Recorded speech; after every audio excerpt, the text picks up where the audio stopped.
Good morning. Hello. What a beautiful theater. What a beautiful campus. First of all, I'd like to say thank you to the Dean and to the Faculty of Design at the university here for this kind invitation. I would like to celebrate with you this Congress and to celebrate the many seeds of inspiration that are going to be planted today and over the next couple of days. Next, please. When I first saw the graphic for this Congress, I was so impressed. It's so beautiful.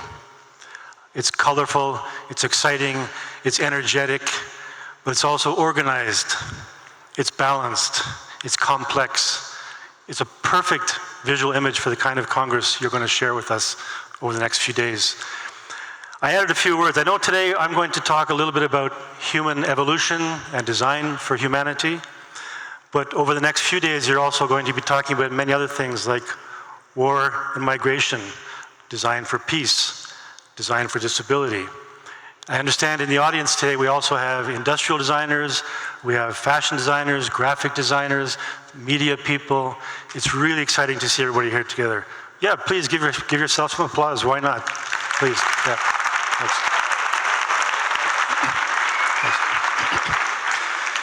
So, evolution of design for humanity. Wow. Those are big words. Right? Evolution, design, humanity. These are very large words. So I'm going to try and take some little pieces and put them together and talk maybe first a little bit about evolution of design. What does evolution mean? Evolution means change. And evolution takes time. Evolution takes a lot of time. What about design for humanity? What is humanity? Humanity is not you and me. Humanity is all of us. Humanity only makes sense if we are thinking about a shared future of us together. Thank you. So, I'm going to take you back to my childhood a little bit, and then we'll talk about my experience in studying design as you are. So, in the 1960s, we recognized that we were entering a whole new millennium of design for human evolution. For the first time, we left our planet, we went to the moon. And we realized when we look back, we knew the Earth was not flat, we knew the Earth was round in our minds. But for the first time when we saw this beautiful Earth floating above, we saw it in our hearts. And the very famous poet, the Italian poet said, "What are you doing, Earth, in heaven? What are you doing, silent Earth?" Before that, we were on Earth and heaven was up and above.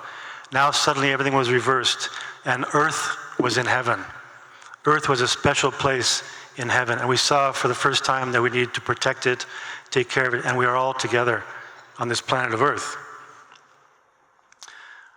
We have said that the Earth is the cradle of mankind. Earth is where we were born, but people do not remain in the cradle forever. Right? People leave the cradle, they leave home, they travel. This photograph, you may not know, is the most reproduced photograph in history. The most reproduced photograph.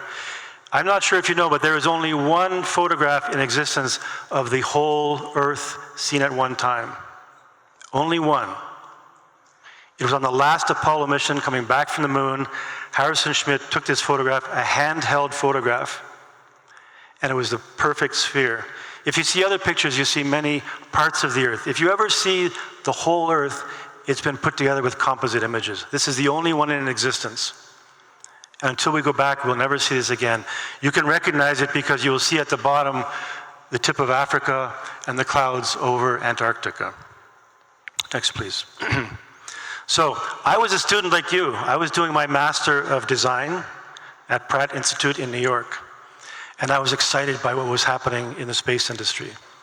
This was before the space shuttle, before the International Space Station. These were still dreams. We were just creating the first shuttle. And there was a book called Spaceships of the Mind. And in this book, there were stories of all the new ideas we had for the development of space, for humans to leave Earth, to go to the moon, to go to Mars, to go beyond, and to live in the universe. It was a very exciting time. So I went to the university at Pratt, and I visited the Space Institute at Princeton University. Next, please. At that time, they were developing the first plans, the first calculated, measured plans for living on the moon and working on the moon. We knew in 1982, 83, we could do it. That's a long time ago. You should ask your parents. They were probably remembering some of this. I was a student, and this was the title of my thesis, Lunar Mine, 1999. So here we are, 2022, right? Some 20-some years later, and we still are not living and working on the moon. We could do it 20, 30 years ago, but we're still not doing it. Right? It's very curious. Next, please. So, I was excited, and as my thesis, my master's thesis, I was asked to design an exhibit for the Space Studies Institute to be housed on the Intrepid Sea, Air, and Space Museum in New York. I was so excited. Finally, everybody could see our ideas for space, for development. But I was very surprised early on that not everybody was excited. Not everybody was sharing the same passion. And they had two good questions. Why are we spending so much money? And why are we not taking care of things here on Earth? We have problems on Earth. Why are we traveling away? It's very, very good questions. So then I spent about 6 months doing research, just to try and understand why people were not having the same passion that I was having for design and for the evolution of design. So, why are we spending so much money? Do you think it costs a lot of money? I'm going to give you some numbers. Now, these are big numbers, but if you think for a minute, the entire Apollo program, the entire space program for more than a decade to go to the moon cost $25 billion at the end of the program.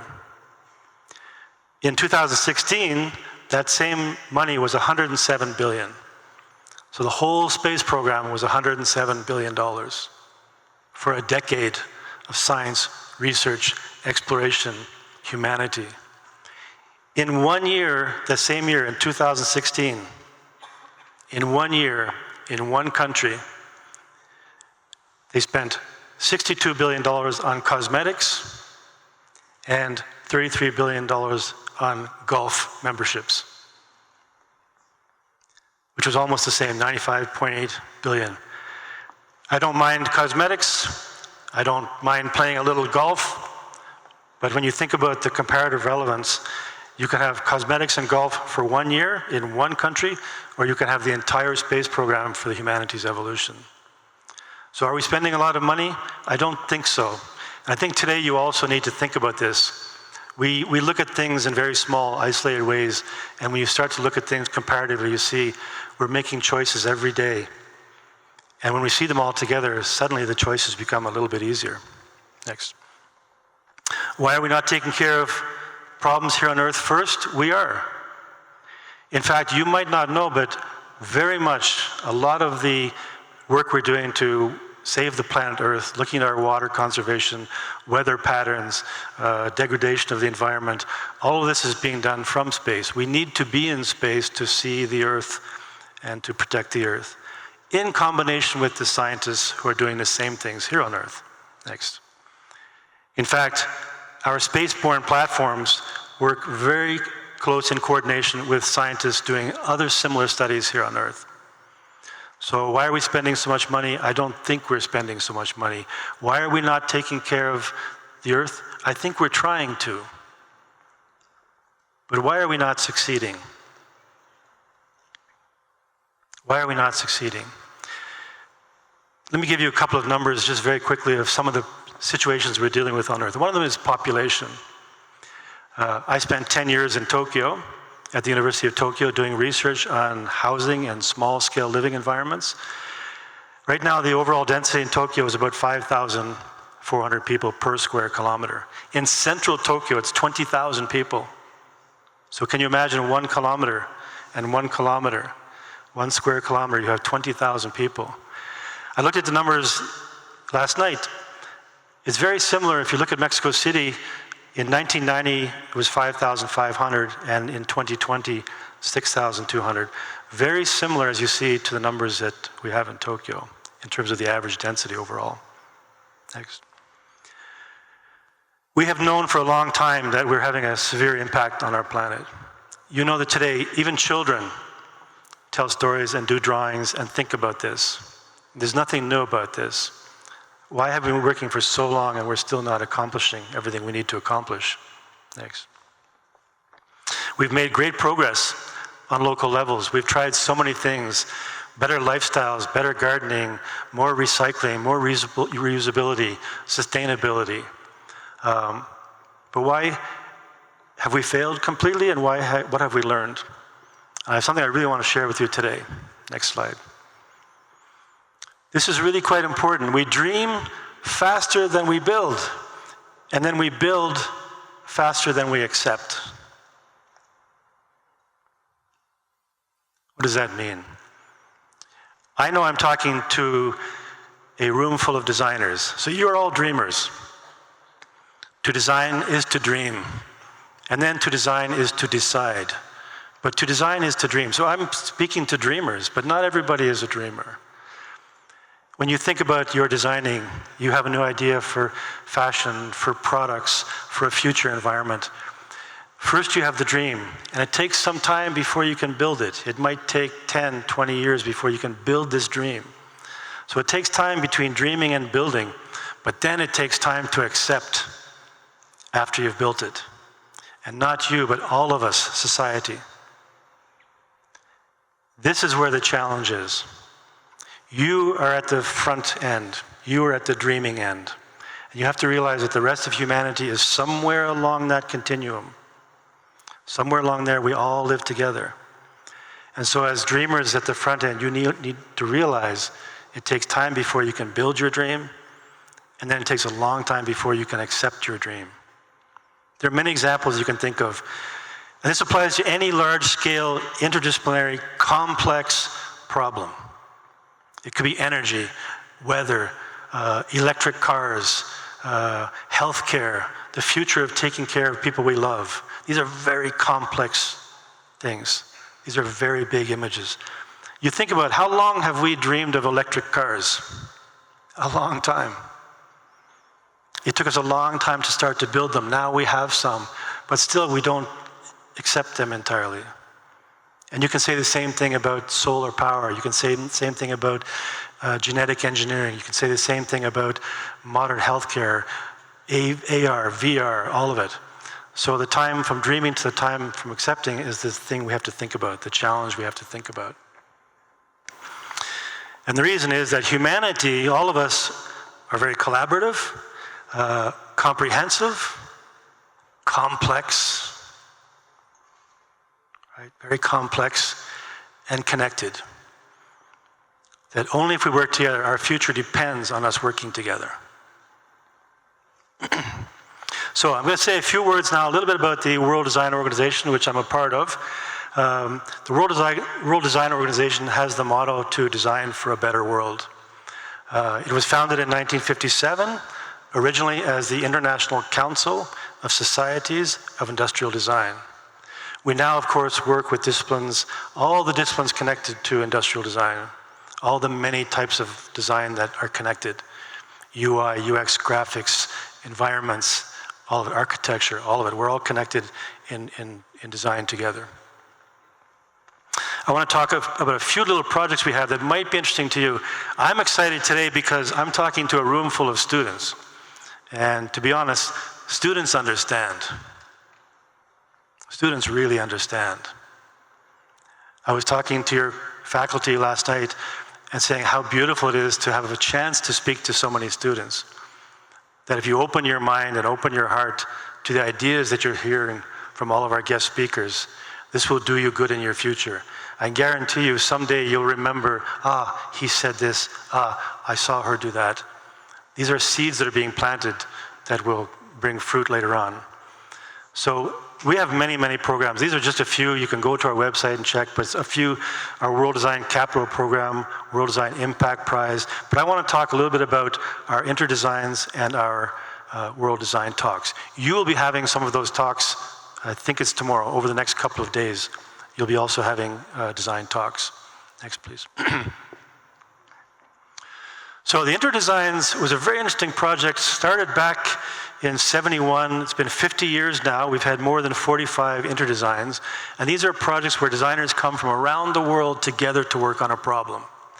And usually we have 10 expert local designers, for example, here in Mexico City. And then we bring in 10 international designers who don't know the context as well, but have different ideas from different places. And in combination with the designers that know the local context and the people who do not know it as well, working together, we find the best solutions. These are exciting projects. Designers come together from all over the world. I think I mentioned there were 45. I'm thinking back to things like bread production in Russia. There have been 3 design talks, I believe, here in Mexico City, one on water, for example. In Canada for sustainability and mining, how we do better mining. These are really exciting projects. The thing is that they do take time, and they do take money, and it takes a lot of organization, and they're very successful, but we realize that people are asking for more and more and more. Please, can we do one? So we started a second project called the Design Talks. Next, please. The Design Talks are the same as the Interdesigns, but they're condensed into 1 day or 2 days. And you've had, as I said, 3 of them here in Mexico City. In 2018, we were here when Mexico City was the World Design Capital, and we had a World Design Talk here on the subject of water. So, you all know what happened in COVID. Along came COVID in 2020, and suddenly we couldn't travel, we couldn't meet in person, we couldn't get together, and so we thought, what are we going to do? We were thinking it might not be very good. But we created a virtual online version called the World Design Challenge. And suddenly we realized advantages we never expected before. Suddenly we had as many participants as we wanted. Some of our World Design Challenges have had a couple of 100 people working together over a couple of weeks. Can you imagine 200? Can you imagine this room full of people all working together from all around the world to work on one problem together? It was really quite exciting because we also did it around the world. So I would work in Ottawa, Canada for a while, and I would go to sleep at night, and my friends in Europe would work on it, and would go around the world to Asia, and by the time I woke up in the morning, the design had changed and come around, and I could work on it again. We actually worked around the world on design problems together.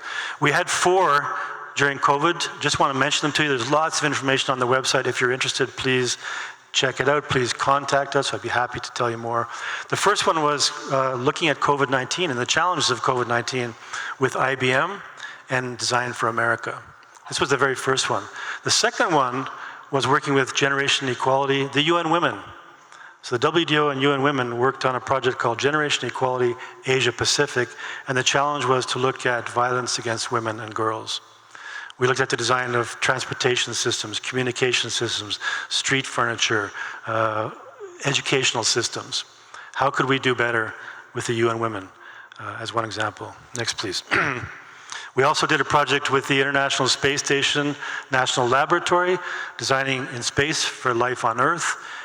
I'm not sure if you know, but we're looking now at all of the food transportation to space for the space station has to be done sustainably. We have to take the food to space, we live and work in space, and all of the garbage has to come back to Earth. We also looked at how we could develop businesses from the products and research of space. And we looked at the idea of the first international global space university. What were we learning in space that we could transfer to knowledge on Earth? How could students in a high school in Mexico City communicate with an astronaut on the space station? How they could send a seed to the space station to grow a tomato plant and bring that tomato plant back to Earth and see what happens to the genetics of it. So really, really exciting projects. And the last one, if we go back for 1 second, the last one was with the World Packaging Organization. We did a project on sustainable packaging. I mentioned UN Women. I should tell you also that the World Design Organization has consultative status with the United Nations. And in 2017, we signed a declaration committing to using our profession of design to try to contribute every day when we work, whatever we're doing, how can we maybe possibly contribute to achieving the Sustainable Development Goals of the United Nations. It was a very important part of our profession and a very important kind of insight as to how we could do better in this area. These are just some examples of the entries for our World Design Impact Prize. Again, working around the world on projects that help humanity. Next. And I should say here, I'm very privileged to be here at your university. And I'm here because of one of your faculty members. This is the board of directors of the World Design Organization for 2 years, from 2022 to 23. You'll see we represent countries from around the world, the United States and Canada. We have France, Spain, Taiwan and Turkey, India, Japan, USA and Italy. And finally, from here in Mexico, your professor from this university, Professor Lilian Gonzalez.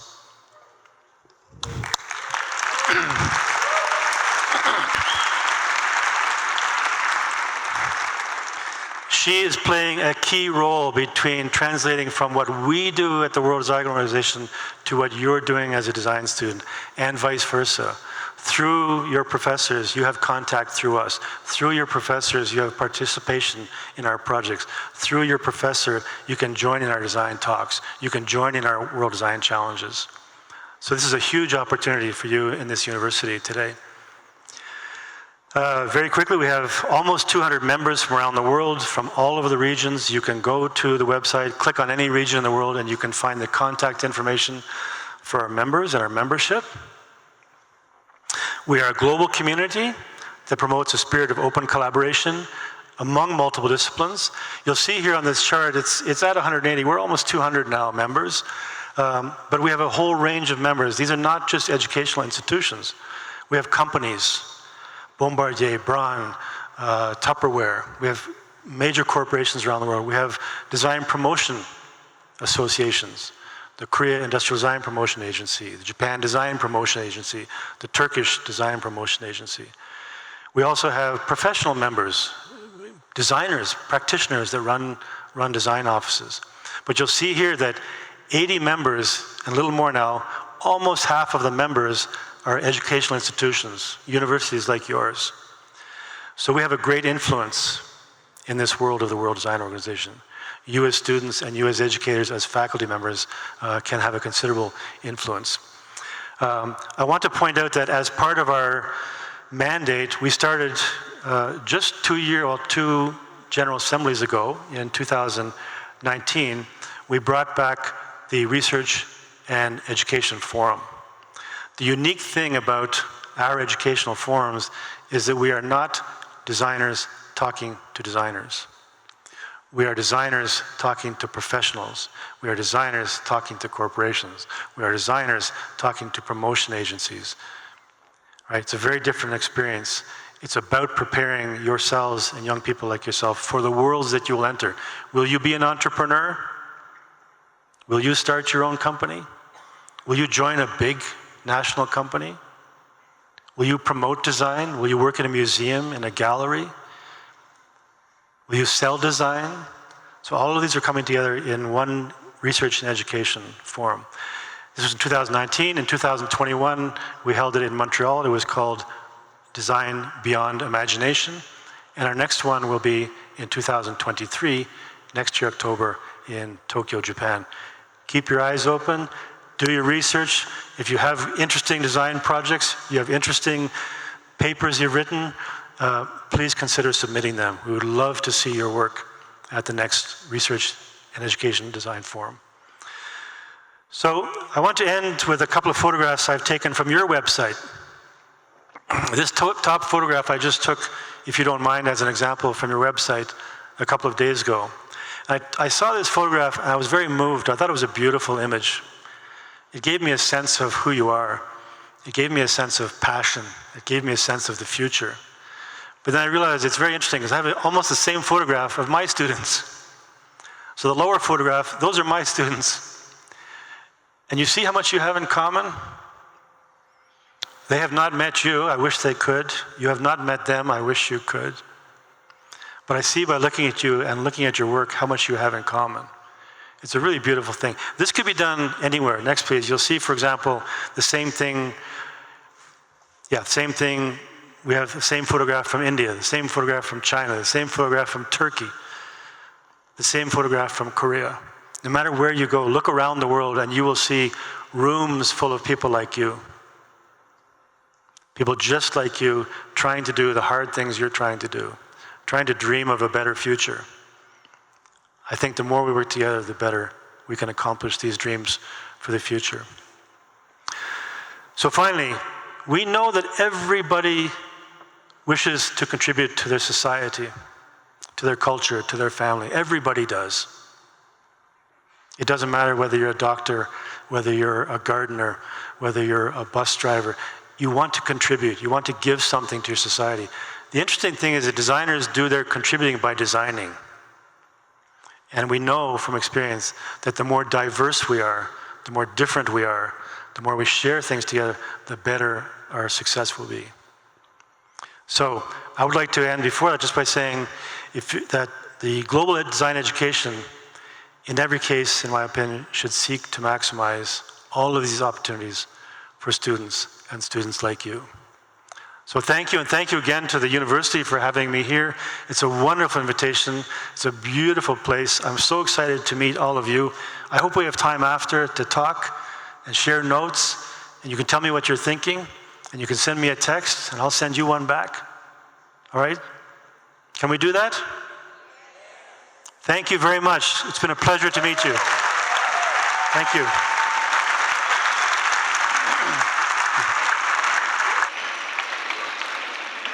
Agradecemos mucho al señor Garvey por su participación y le hacemos entrega de un reconocimiento y un presente de parte de todos nosotros.